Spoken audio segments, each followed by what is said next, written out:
എന്താ നിന്റെ പ്ലാൻ? സ്വാതിയോടൊപ്പം ചേർന്ന് എന്നെ ദ്രോഹിക്കാനാണോ? എനിക്ക് അങ്ങനെ ഒരു ഉദ്ദേശവും ഇല്ല. ഇനി ഗൗരിയച്ചിയുടെ വാക്ക് കേട്ട് എന്റെ തെറ്റ് ആവർത്തിക്കാൻ ഞാൻ തയ്യാറുമല്ല. ഓഹോ, അപ്പൊ ഇതുവരെ ചെയ്തതൊക്കെ മറന്ന് നീ വലിയ പുണ്യാളത്തിയായി. എടീ, നിന്റെ വയറ്റിലെ കുഞ്ഞിനെ ഇല്ലാതാക്കിയവളാ ആ സ്വാതി. അത് നീ മറക്കരുത്. മതി, നിർത്ത്. ഇനി ഒരു അക്ഷരം മിണ്ടരുത്. സ്വന്തം ഭർത്താവ് ചെയ്ത തെറ്റ് മറക്കാൻ സ്വാതി എടുത്തെ കുറ്റപ്പെടുത്തിയത് മതി. കമ്പനി കാണിച്ച കള്ളത്തരം പിടിക്കാതിരിക്കാൻ വേണ്ടി മാത്രമാണോ സ്വാതി എടുത്തിന്റെ വിഗ്രഹം രാജീവേട്ടന് ഉടച്ചു കളഞ്ഞത്? ഞാനങ്ങനെ വിശ്വസിക്കുന്നില്ല. സ്വാതി എടുത്തി ആ പൂജയിൽ പങ്കെടുക്കരുതെന്ന് ആരാ തീരുമാനിച്ചത്? നിങ്ങളോ അതോ രാജീവേട്ടനോ? എടീ, എന്റെ വീട്ടിൽ താമസിച്ചുണ്ടാ നീ എനിക്കെതിരായിട്ട് സംസാരിക്കുന്നത്. അത് നിനക്ക് ഓർമ്മ വേണം. നിങ്ങളുടെ വീടോ? ഏത് വകയില്? കല്യാണം കഴിഞ്ഞ ഭർത്താവിന്റെ വീടാ ഭാര്യയ്ക്ക് സ്വന്തം വീട്. ആ കണക്ക് നോക്കിയാലേ ഇത് എന്റെ വീടാ. ഞാനേ ഈ വീട്ടിലെ ഇളയ മകന്റെ ഭാര്യ, മരുമകൾ. നിങ്ങളിവിടെ ഭർത്താവിനെയും കൂട്ടി വലിഞ്ഞു കയറി വന്ന് താമസിക്കുന്നവൾ. നീ എന്റെ നേരെ പോരിന് വരുവാണോ? ആരോടും പോരെടുക്കാനും വഴക്കിടാനും ഒന്നും എനിക്കിനി വയ്യ. എനിക്ക് നഷ്ടപ്പെട്ടത് എന്താണെന്ന് ഓർമ്മയുണ്ടല്ലോ. എന്റെ കുഞ്ഞിനെ നഷ്ടപ്പെട്ട് നിലതെറ്റിയിരിക്കുവാ ഞാൻ. എന്റെ ജീവിതത്തിലെ ആ തീരാ നഷ്ടത്തിന് കാരണം നിങ്ങളുടെ ഭർത്താവാ. അത് മറന്നു പോരുത്.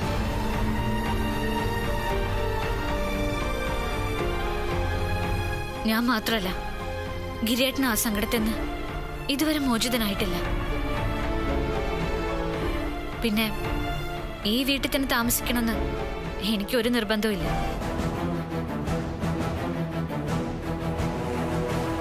പക്ഷേ ഇനി ഞാൻ എവിടെ പോയാലും എന്റെ ഭർത്താവ് എന്റെ കൂടെ തന്നെ ഉണ്ടാവുന്ന ഉറപ്പാ. നീയേ നന്നായിട്ട് സംസാരിക്കാൻ പഠിച്ചു. കൂടെ കൊണ്ടു നടന്ന് ഈ വീട്ടിൽ നിവർന്നു നിൽക്കാൻ പ്രാപ്തിയാക്കിയതേ ഈ ഞാനാ. അത് നീ മറക്കരുത് നന്ദിനി. അതെനിക്ക് വേണ്ടിയാണോ? ഗൗരിയച്ചിയുടെ കുത്തിത്തിരിപ്പുകൾക്കൊപ്പം നിൽക്കാൻ എന്നെ കൂടെ കൂട്ടി. പാവം സ്വാതി അടുത്തെ നിങ്ങൾക്ക് വേണ്ടി ഞാൻ ഒരുപാട് ദ്രോഹിച്ചു. അതിന്റെ ശിക്ഷയാ ദൈവം ഇപ്പൊ എനിക്ക് തന്നത്. അങ്ങനെ സമാധാനിക്കാൻ ഞാനിപ്പോ. എടീ, സ്വാതി കമ്പനിയുടെ ചെയർമാൻ ആയപ്പോ നീ മറുകണ്ടം ചാടി. പക്ഷെ നീ ഒന്നും ഓർത്തോ, വരാനിരിക്കുന്നതേ വലിയ കളികളാ. നിനക്ക് ചിന്തിക്കാൻ പോലും പറ്റാത്ത കളികൾ. ഗൗരിച്ചി, സ്വാതി എടുത്തെ തോൽപ്പിക്കാനുള്ള ദുഷ്ടബുദ്ധി ഉപേക്ഷിച്ച് അവരുടെ കൂടെ നിൽക്കാൻ നോക്ക്. ചിലപ്പോ രാജീവേട്ടന് ജോലിയെങ്കിലും തിരിച്ചു കിട്ടും. കഞ്ഞി കുടിച്ച് കിടക്കാം. നീ എന്നെ അധിക്ഷേപിക്കുന്നോടി, കാൽക്കാശിന് വകയില്ലാത്ത തെണ്ടി. മുറിയിൽ ചെന്ന് കണ്ണാടി നോക്കി അതങ്ങ് സ്വയം വിളിച്ചാ മതി. ഭർത്താവിന്റെ സഹോദരി ആയതുകൊണ്ട് ഞാനത് ക്ഷമിക്കാം. ഇല്ലെങ്കിൽ ഈ കൈ ഇപ്പൊ കരണത്ത് പതിഞ്ഞാന്. എന്ത് പറഞ്ഞടി? നിഴഞ്ഞ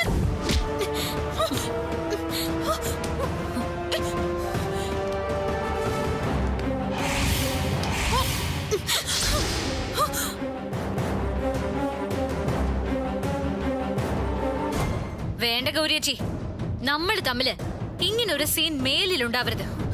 തല്ല് വാങ്ങിക്കാൻ മാത്രല്ല, കൊടുക്കാനും എനിക്കറിയാം. സ്വാതിയടുത്ത് പറഞ്ഞത് കേട്ടില്ലേ? എനിക്ക് കുറച്ചു നേരം വിശ്രമിക്കണം. പോട്ടെ.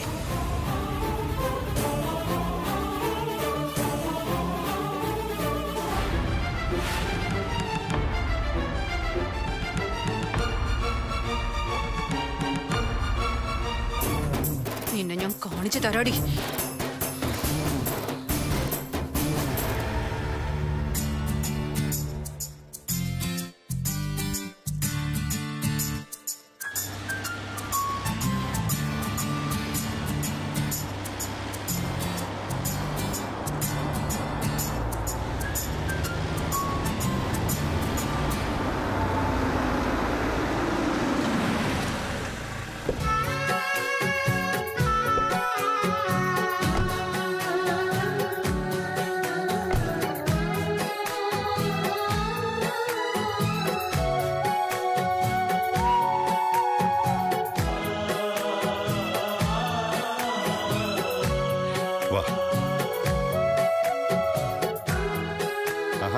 സ്വീകരണം പരിപാടികളൊക്കെ ഉണ്ടോ?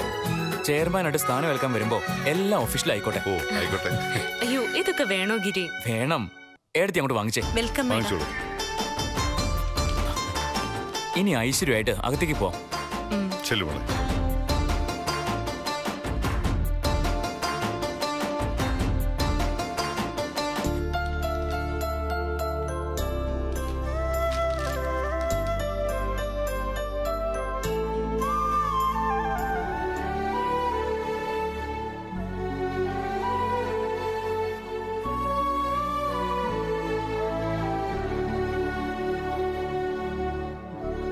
ഇനി ഏടത്തി ആ ചെയറിലോട്ട് ഇരിക്കുക.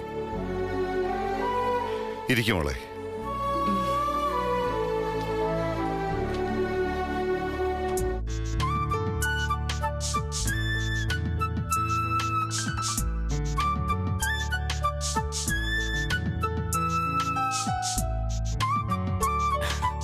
ഇപ്പൊ ഈ അടുത്തേക്ക് ഒരു കമ്പനി ചെയർമാന്റെ ഗമയൊക്കെ തോന്നുന്നുണ്ട്. ഇനി മോള് വേണം എല്ലാ കാര്യങ്ങളും ഭംഗിയായിട്ട് നോക്കി നടത്താൻ. ഞാൻ മാത്രമായിട്ടോ? അച്ഛന്റെയും ഗിരിയുടെയും സഹായം ഇല്ലാതെ എനിക്ക് എന്ത് ചെയ്യാൻ കഴിയും? പിന്നെ ഞാൻ ശ്രമിക്കാം. ആ അത് മതി. ശ്രമിക്കാമെന്ന് ഏട്ടത്തി പറഞ്ഞാൽ മാത്രം മതി. ബാക്കിയൊക്കെ ഞങ്ങൾ നോക്കിക്കോളാം. എന്നാ പിന്നെ ഞാൻ എന്റെ ക്യാബിനിലേക്ക് ചേരട്ടെ. ശരി. മോളെ. എന്താ അച്ഛാ? അച്ഛന് ഇത് വെറും ഒരു കമ്പനി മാത്രമല്ല,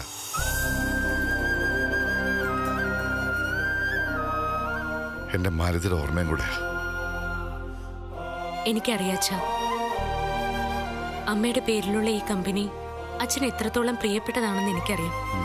എന്നെ കൊണ്ട് ചെയ്യാൻ കഴിയുന്നത് പോലെ ഭംഗിയായിട്ട് ഞാനത് ചെയ്തോളാം. മോൾ ഈ കമ്പനിയുടെ ചെയർമാനായിട്ട് വരണമെന്ന് അച്ഛൻ്റെ ഏറ്റവും വലിയ ആഗ്രഹമായിരുന്നു. നീയും ഗിരിയും കൂടെ ഇനിയും കൂടുതൽ കൂടുതൽ ഉയരങ്ങളിലേക്ക് കൊണ്ടുവരണം. അതാ അച്ഛൻ്റെ ആഗ്രഹം. അതിന് അച്ഛൻ്റെ എല്ലാ അനുഗ്രഹങ്ങളും ഉണ്ടാവും.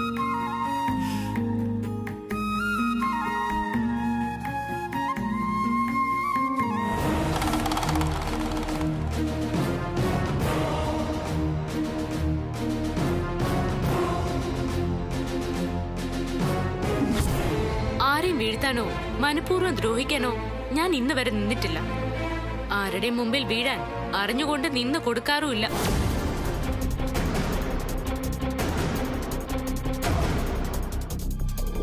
ഇതുവരെ ഇവള് നിന്റെ പ്രൈവറ്റ് സെക്രട്ടറിയേറ്റ് ആണല്ലോ നടന്നത്. ഇന്നു മുതൽ ഇവളെ ഞാൻ അങ്ങ് എടുത്തു. ചിലപ്പോ കമ്പനിയുടെ പുതിയ ചെയർമാന്റെ ഓഫീസ് മാനേജ് ചെയ്യുന്നത് ഇനി നന്ദിനി ആയിരിക്കും.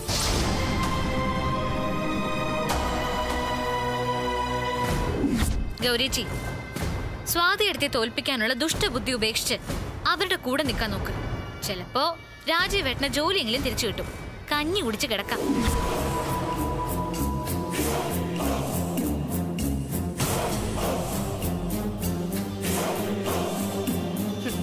ഭാര്യ കമ്പനിയുടെ അധികാരം ഏറ്റുവാങ്ങുന്നത് കാണാൻ പോവുമായിരിക്കും.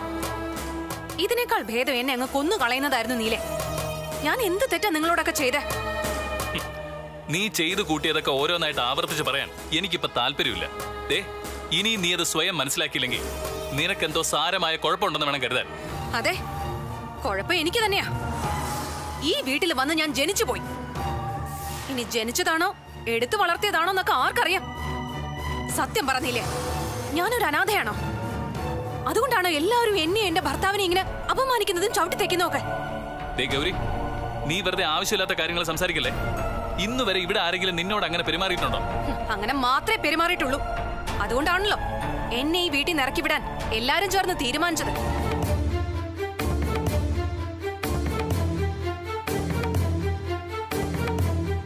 അച്ഛനും അമ്മയും ഇല്ലാത്തത് കൊണ്ടല്ലേ എന്നോട് ഈ ദ്രോഹമൊക്കെ നിങ്ങൾ കാണിക്കുന്നത്. ഗൗരി, വാക്കുകൾ സൂക്ഷിച്ച് ഉപയോഗിക്കണം. ഇല്ലെങ്കിൽ പറ, എന്റെ അച്ഛനാരാ, അമ്മയാരാ?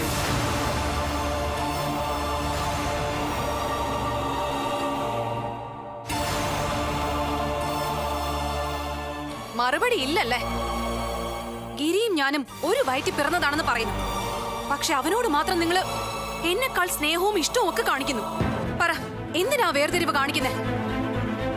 അതോ ഞാനും ഗിരിയും ഒരച്ഛന്റെ അമ്മയുടെ മക്കളല്ലേ? വേർതിരിവ് തോന്നിയത് നിന്റെ മനസ്സിലാണ്. സ്വാതി ഈ വീട്ടിൽ വന്ന അന്ന് മുതൽ നീ അവൾക്കെതിരെ തിരിഞ്ഞു. അവളെ അധിക്ഷേപിക്കാനും തകർക്കാനും നീ ഓരോരോ പദ്ധതികൾ ഉണ്ടാക്കി. അതെ, അത് സത്യം തന്നെ. അതിന് കാരണമേ നിങ്ങളൊക്കെ തന്നെയാ. ഞങ്ങളോ? നിന്റെ ഭ്രാന്ത് അതാ എല്ലാത്തിനും കാരണം. അതെ, ആ ഭ്രാന്ത് വരാനുള്ള കാരണം നീലടക്കമുള്ളവരുടെ പ്രവൃത്തി തന്നെയാ. ഈ വീട്ടിൽ ജനിച്ചു വളർന്ന എന്നെക്കാൾ സ്ഥാനം അവക്ക്. എന്തിനും ഏതിനും സ്വാതിമോൾ. എന്റെ സ്ഥാനം ചവറ്റുകൊട്ടയിലും. എടി, കല്യാണം കഴിഞ്ഞ് സാധാരണ പെൺകുട്ടികൾ ജീവിക്കുന്ന പോലെയാണോ നീ ജീവിക്കുന്നത്? രാജീവിന്റെ വീട്ടിൽ പോയി താമസിക്കാൻ നിന്നോട് എത്ര തവണ പറഞ്ഞു? അതൊന്നും നീ കേട്ടില്ല. കമ്പനിയിൽ നിന്റെ ഭർത്താവ് നടത്തിയ തിരിമറികൾ മറയ്ക്കാൻ അവൻ കാണിച്ച നാടകങ്ങൾ നന്ദിനിയുടെ കുഞ്ഞിനെ വരെ നഷ്ടപ്പെടുത്തി. എടി, അതിനാര് സമാധാനം പറയും? അബദ്ധത്തിൽ പറ്റിയൊരു തെറ്റിന് എന്റെ ഭർത്താവിനെ കമ്പനിയിൽ നിന്ന് പിരിച്ചുവിടാൻ തീരുമാനിച്ചപ്പോ എന്റെ മനസ്സ് എത്ര വേദനിച്ചു എന്ന് നിങ്ങൾ ആരെങ്കിലും അറിഞ്ഞോ? ഞാൻ ഈ വീട്ടിൽ അപമാനിക്കപ്പെട്ടതിന്റെ വേദന നിനക്ക് മനസ്സിലാവില്ലല്ലോ. എന്റെ ഭർത്താവിന് ഒരു ദയവും ഇല്ലാതെ പട്ടിയെ പോലെ ഉപദ്രവിച്ചതിന് നീലും കൂട്ടുനിന്നു. ചെയ്ത തെറ്റിനുള്ള ശിക്ഷ അവന് കിട്ടിയത്. പക്ഷേ അയാൾ എന്റെ ഭർത്താവാണെന്ന് നിങ്ങൾ ഓർക്കണമായിരുന്നു. അത് നിങ്ങൾ ചെയ്തില്ല. നീലേ, എന്റെ ഭർത്താവിനെ നമ്മുടെ കമ്പനിയിലേക്ക് ജോലിക്ക് തിരിച്ചെടുത്തില്ലെങ്കിൽ കമ്പനി ചെയർമാന്റെ സ്ഥാനത്ത് സ്വാതി ഒരു ദിവസം പോലും തേക്കില്ല. എനിക്കും കൂടി അധികാരമുള്ള കമ്പനിയാ. കമ്പനി ചെയർമാന്റെ കസേരയിൽ നിന്ന് സ്വാതിയെ പുറത്താക്കാനേ എനിക്കും ചിലതൊക്കെ ചെയ്യാൻ പറ്റും.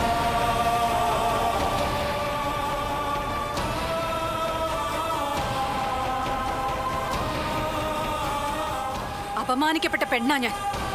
എന്റെ കണ്ണീര് വീണ ഈ മണ്ണും ഇവിടെയുള്ള മനുഷ്യരും കത്തി ഉരുക്കിപ്പോവും. വിളിച്ച് പറഞ്ഞേക്ക് സ്വാതിയോട്.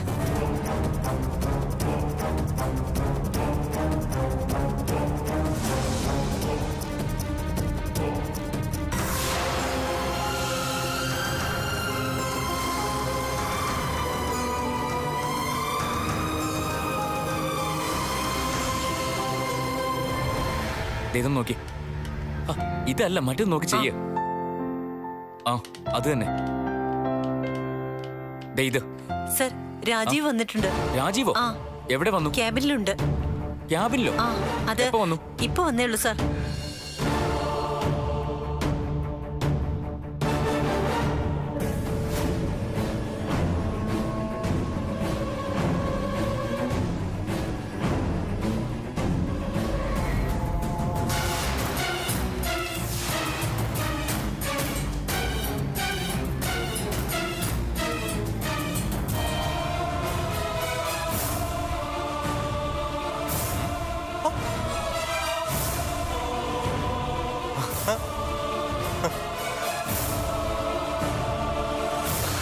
വാ അളിയ, വാ. എന്താ അവിടെ തന്നെ നിന്ന് കളഞ്ഞത്? പിന്നെ എന്തൊക്കെ ഉണ്ട് അളിയ വിശേഷങ്ങള്? അളിയന് സുഖമല്ലേ? എഴുന്നേക്കാനോ? എന്തിന്? നിന്നോട് ഈ ഓഫീസിന്റെ പരിസരത്ത് പോലും വന്നു പോരുന്നല്ലേ പറഞ്ഞേക്കുന്നത്? പിന്നെ ആരോട് ചോദിച്ചാടാ നീ ഇതിനകത്തേക്ക് കയറിയത്? അളിയൻ എന്ത് മണ്ടത്തരായി പറയുന്നേ? നമ്മുടെ സ്വന്തം കമ്പനിക്കകത്ത് വരുന്നതിന് ആരുടെ അനുവാദം വേണം? വേണം.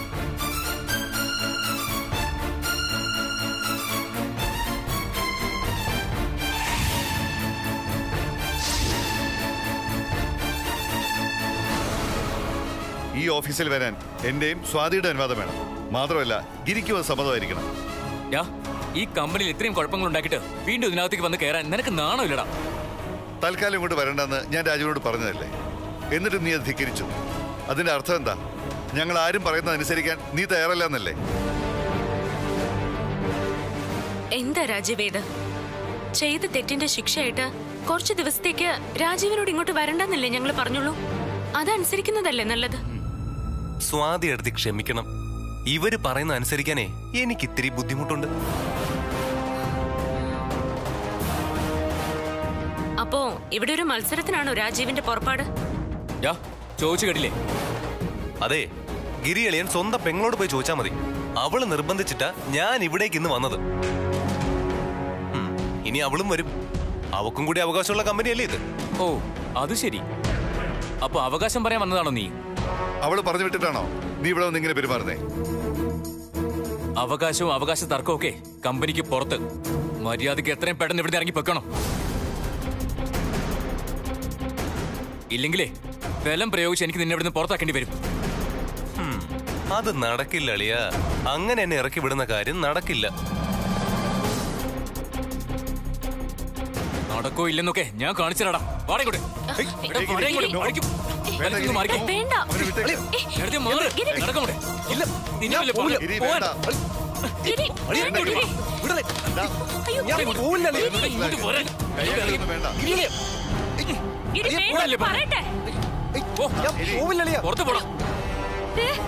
അയ്യോ ദൈവമേ, എന്റെ മോൻ. എന്നിട്ടിപ്പോ അവൻ എവിടെയാ? ആര്? ഗിരിയോ? എന്റെ ദേവി, അവൻ എന്റെ കുഞ്ഞിനെ കൊല്ലും. Hello hello. അയ്യോ, ഈ കുത്ത കട്ടായല്ലോ. എന്റെ ദൈവമേ, ഇനി എന്നെ ചെയ്യാ?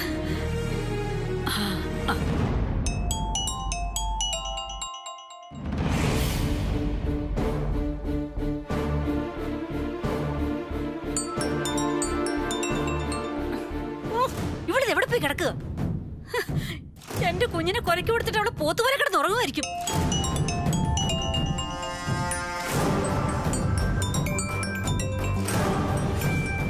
അമ്മയാണല്ലോ. ഹലോ അമ്മേ. ഇതിനാണോട് നീ എന്റെ മോനെ കമ്പനിയിലേക്ക് പറഞ്ഞയച്ചത്? എന്തു പറ്റി അമ്മേ? അവനെ നീ കൊലക്കി കൊടുത്തല്ലോടി. കൊലക്കി കൊടുത്തെന്നോ? അമ്മ എന്തൊക്കെയായി പറയുന്നേ? ഗൗരി, എല്ലാം അറിഞ്ഞിട്ട് ഒന്നും അറിഞ്ഞില്ല എന്ന് എന്നോട് നീ ഭാവിക്കരുതേ. അമ്മ കാര്യം എന്താന്ന് വെച്ചാ പറ. എന്റെ മോൻ എന്തെങ്കിലും പറ്റിയാലുണ്ടല്ലോ, ഈ ഭാനുമതിയുടെ തനി സ്വഭാവം നീ അറിയും. അമ്മ ഇത്രയ്ക്ക് ബഹളം വെക്കാൻ ഇപ്പൊ ഇവിടെ എന്താ ഉണ്ടായത്? ഒന്നും ഉണ്ടാകാഞ്ഞിട്ടാണോടി ഗിരിയെ സ്വാധീനം കൂടെ അവരെ പിടിച്ച് കമ്പനിക്ക് പുറത്താക്കാൻ പോകുന്നത്. പിടിച്ച് പുറത്താക്കിയോ? ആരെ? രാജീവേട്ടനെയോ? ഓഹോ, അത് ശരി. അപ്പൊ നീ ഒന്നും അറിഞ്ഞില്ലേ? ഇവിടെ കമ്പനിയുടെ വലിയ ബഹളം നടക്കാന്ന്.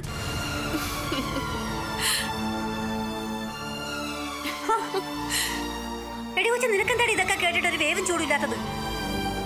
ഗിരിയെ സ്വാധീനം കൂടെ രാജീവിനെ ഓഫീസിൽ നിന്ന് പിടിച്ചിറക്കാൻ പോകുന്നെന്ന്. ഇവളെന്താ ചിരിക്കുവാണോ അതോ കരയുവാണോ? അയ്യോ, ഇത് ചിരി തന്നെയാ. എടി, സ്വന്തം ഭർത്താവിനെ പിടിച്ചിറക്കാൻ പോകുന്ന കേട്ടപ്പോ ഇങ്ങനെ ചിരിക്കുന്ന നീ ഒരു ഭാര്യയാണോടി? അമ്മേ, എന്റെ അമ്മ ഒന്ന് സമാധാനപ്പെട്. രാജീവേട്ടനെ ആരും ഒന്നും ചെയ്യില്ല. അണയാൻ പോകുന്നതിന് മുമ്പുള്ള അവസാനത്തെ ആളിക്കത്തല് മാത്രമാ സ്വാതിയും ഗിരിയൊക്കെ കൂടി ഇപ്പൊ ചെയ്യുന്നത്. അണയാൻ പോകുന്നെന്ന്? എന്തോന്ന്? എന്റെ രാജീവേട്ടനെ ആ കമ്പനിന്ന് പുറത്താക്കാൻ ഇനി സ്വാതി എന്നല്ല ആര് വിചാരിച്ചാലും സാധിക്കില്ല. അമ്മ സമാധാനായിട്ട് ഇരിക്കേ. ഞാൻ എങ്ങനെ സമാധാനപ്പെടും? ഒരിക്കൽ അവരെന്റെ കുഞ്ഞിനെ പഞ്ഞിക്കിട്ടതാ. അതിന്റെ വേദന മാറും മുമ്പ് ഇനിയും എന്റെ മോനെ അവര് തല്ലി ചതച്ച അവൻ പിന്നെ ബാക്കി കാണുമോടി? ഷോ, എന്റെ അമ്മേ, വലിയ നേട്ടങ്ങൾക്ക് കുറച്ച് ത്യാഗങ്ങളൊക്കെ സഹിച്ചേ പറ്റൂ. വേവോളം കാത്തിരുന്നില്ലേ, ഇനി ഇത്തിരി ആറട്ടെ. അതുവരെ ഒന്ന് ക്ഷമിക്കേ. എന്റെ കൊച്ച, നീ എന്തൊക്കെ ഈ പറയുന്നത്? ആര് വേവിച്ച് എന്താറിച്ച്? എന്റെ അമ്മേ, ഇനിയാണ് യഥാർത്ഥ കളി തുടങ്ങാൻ പോകുന്നത്. സ്വാതിയുടെ തോൽവി കണ്ട് സന്തോഷിക്കാൻ അമ്മ കാത്തിരുന്നു. ഞാൻ വിളിക്കാം. ഹലോ എടി കൊച്ചേ, ഹലോ. ഓ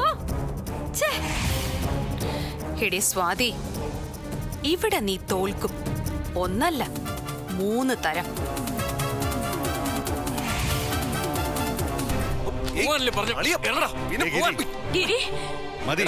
മര്യാദയ്ക്കൊന്ന് ഇറങ്ങി പൊയ്ക്കോ. തൽക്കാലം നിന്റെ സേവനെ ഈ കമ്പനിക്ക് വേണ്ട. ഇനി അത് തീരുമാനിക്കുന്നത് അളിയനല്ല. പിന്നെ ആരാ തീരുമാനിക്കുന്നത്? ഞങ്ങളുടെ 3 പേരുടെയും കൂടെ തീരുമാനം ഇത്. തൽക്കാലം കുറച്ചു ദിവസം നീ കമ്പനിയിൽ നിന്ന് മാറിയതേ പറ്റൂ. അത് പറ്റില്ലല്ലോ വലിയച്ഛ. അധികാരപ്പെട്ടവർ പറഞ്ഞിട്ട് തന്നെയാ ഞാൻ ഇവിടേക്ക് വന്നത്. അധികാരമുള്ളവരോ? ഞങ്ങളെക്കാൾ കൂടുതൽ അധികാരമുള്ളവര് ആരാണ് ഇവിടെ ഉള്ളത്?